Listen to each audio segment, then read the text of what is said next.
খালেদা জিয়া কয়েকবার এসেছেন এবং এই মাঠটিতে বহু রাজনৈতিক জনসভা হয়েছে, কিন্তু 22 বছর পর রাজশাহীতে আসছেন আমাদের পার্টির চেয়ারম্যান জনাব তারেক রহমান।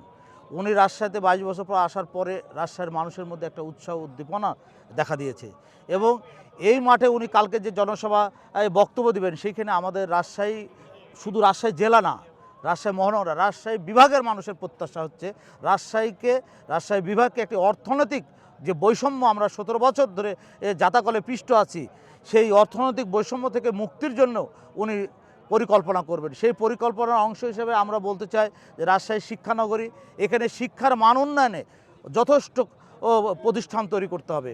পাশাপাশি এখানে কৃষিভিত্তিক যে অঞ্চল, রাজশাহী অঞ্চল, এই কৃষিকে আরও বেশি আধুনিকায়ন করতে গেলে কৃষিভিত্তিক জোন তৈরি করতে হবে। সেই জোন যদি তারেক রহমানকে আমরা প্রস্তাব রাখবো, আমরা পরিকল্পনার অংশ হিসাবে নেওয়ার জন্য আমরা অনুরোধ করব।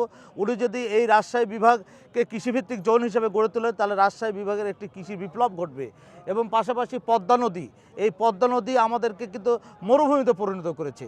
এই নবাবগঞ্জ থেকে শুরু করে নবাবগঞ্জ, পাবনা, নাটোর, সিরাজগঞ্জ পর্যন্ত একটা মরুভূমি এই অঞ্চল হিসেবে করেছে, কিন্তু এই পদ্মা নদীকে যদি আমরা অর্থনৈতিক জোন হিসাবে উনি তৈরি করার পরিকল্পনা করেন, তাহলে এই পদ্মা নদীকে কেন্দ্র করে গড়ে উঠবে একটি এই আধুনিক শহর।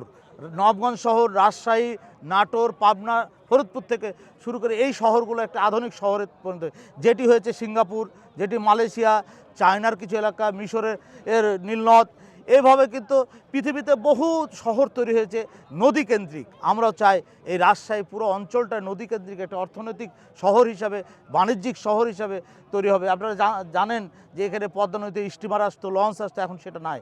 এখন আমরা পদ্মা নদীতে মরুভূমি তৈরি হয়েছে। তো এই যে রাজশাহী অঞ্চল অনেক সম্ভাবনার, বিশেষ করে রাজশাহীর একটি সম্ভাবনার অর্থনৈতিক একটি প্রক্রিয়া। এখানে টমেটো হয় গোদাগাড়িতে, এটাও একটি প্রক্রিয়া। এগুলোকে যদি আমরা সঠিক পরিকল্পনার মধ্যে নিয়ে এসে বাজারজাতকরণের জন্য যদি প্রস্তুত করতে পারি, তাহলে কৃষকরা একটি অর্থনৈতিকভাবে স্বাবলম্বী হবে। এটাই আমাদের পরিকল্পনা।